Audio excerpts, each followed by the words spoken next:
I'm Kitty. And I'm Jennifer. And we're the O'Neill sisters. And we're going to show you how to die and stencil wooden coasters. Let's get started. To make the stencil coasters, we've got some wooden coasters, and this is just an unfinished wood square coaster. We have 4 of these. And we're going to dye the coasters with ultra dye made by Plaid, and this is meant to be used on natural materials like wood and fiber. It works really well, and you can see the grain through it. It's pretty. We've got a stencil. This is designed by Handmade Charlotte, and we think it's very cute, kind of boho. We love this elephant. And we're going to paint through the stencil with this white acrylic craft paint using sponge paint brushes. We're going to use protective gloves when we do the ultra dye because it really is a strong dye. And once we've done all these techniques on our wood coasters, we're going to seal the coasters with clear coat or clear sealant, spray sealant, and that will make them waterproof as coasters. And then we're also going to put some felt feet on the back just to protect the table from the coasters.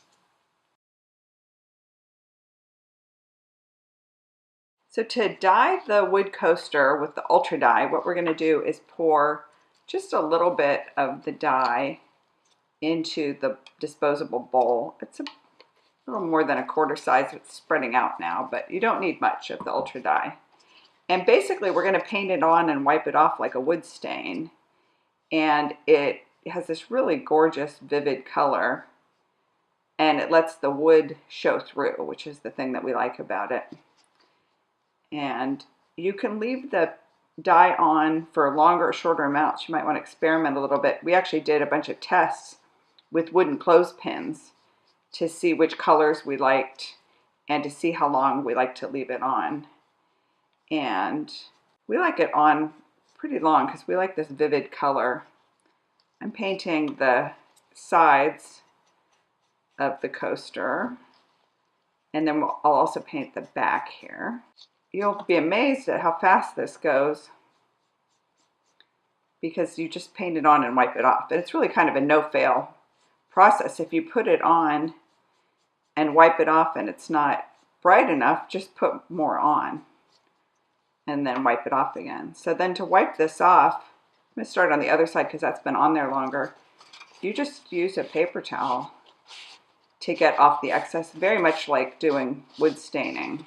So isn't that beautiful, that wood grain showing through? You can see you definitely want to wear gloves for this because this stuff gets everywhere.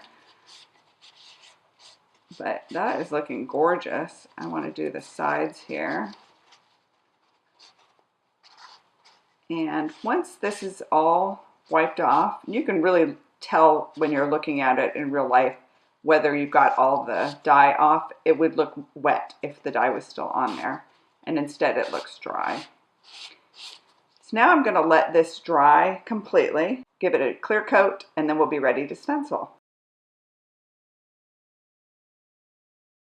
So our coaster, which has been ultra dyed, this beautiful orange color, has been sealed with clear coat and it's dry now. And now we're ready to stencil.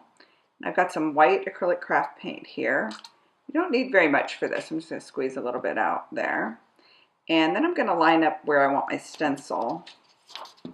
And we're going to do 4 coasters all together, and we'll use these other images on the other ones. But I think for this demo, I'm going to use the elephant. He's so cute. And the stencil's a little bit transparent. I can see the edge of the coaster underneath it. So I can line it up so there's a little bit of room in front of his trunk here and a little bit of room behind his tail so that he fits on the coaster. And then ordinarily I would tape the stencil down to whatever I'm stenciling on, like a cutting board. But as you can see, the stencil's bigger than the coaster. So I'm just going to hold it with my fingers and hold it carefully. And I can move around where my hand is, but I just want to make sure the stencil stays in the same spot.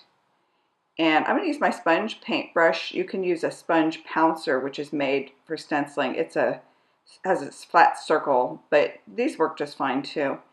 And I'm just going to pick up a little bit of paint, and then I'm going to take a little bit of paint off.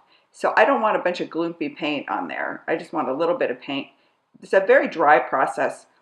We don't dilute the paint.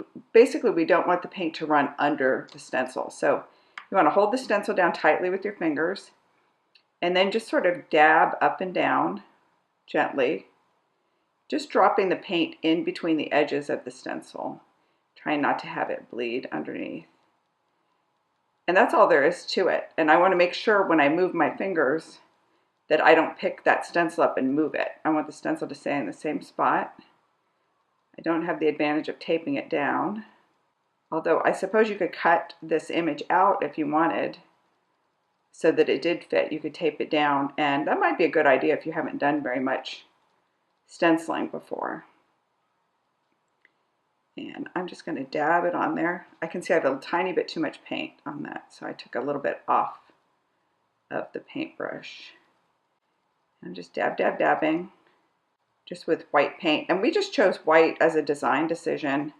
It's kind of a boho look to have this on top of the pretty colors, that wood showing through, and it matched the stencils. We thought the stencils have kind of a boho look. I'm really just dabbing up and down lightly because I don't want to press the paint under the stencil. I just want the paint to sit straight down through the openings in the stencil. So it's really a very light touch I've got going here. And I have all these little holes. I want to make sure I get through those. And this stencil's plastic, which is nice because it's reusable. We can just rinse it off after we do this one, and we can use that elephant again for another project. And they make paper stencils too. That's fine, but you can't reuse those. That's a one-time use. So I need to move my hand over here to a different spot, and I need to make sure that when I lift my hand up, I don't lift that stencil up. So I'm going to hold it down over here and just migrate my fingers over a little bit. I think that worked fine. You can see why we don't want to dilute the paint, because that would make it run under the stencil, which is what you don't want. This is just a single layer I'm doing of the white paint because we want it to look a little bit pale, just like the ultra dye let the wood grains show. We don't mind if the dye and the wood colors show through into the paint. That's fine. That's part of the look. We don't want it real super opaque. But if you want it more opaque, that's your decision, and you can just put on more paint as you go. Don't do it all at once. Do it in layers because you don't want it to seep underneath. I'm just dabbing that last little bit there. Before I lift this up, I want to make sure I didn't miss any spots. All my circles are covered. And now I'm going to gently lift up my stencil. There's my cute little elephant. He looks adorable. A little bit of bleeding over here where it came through. But, you know, it kind of looks like the same shapes that are in the design here, so I don't think it looks too bad. That looks really cute. So now I'm going to let this dry completely, and once it's dry, I'm going to coat it with the clear coat spray paint, and I'm going to also put these little feet. These are little self-adhesive felt dots. I'm going to put 4 of those on the back of the coaster, and then my little stencil coaster is all done.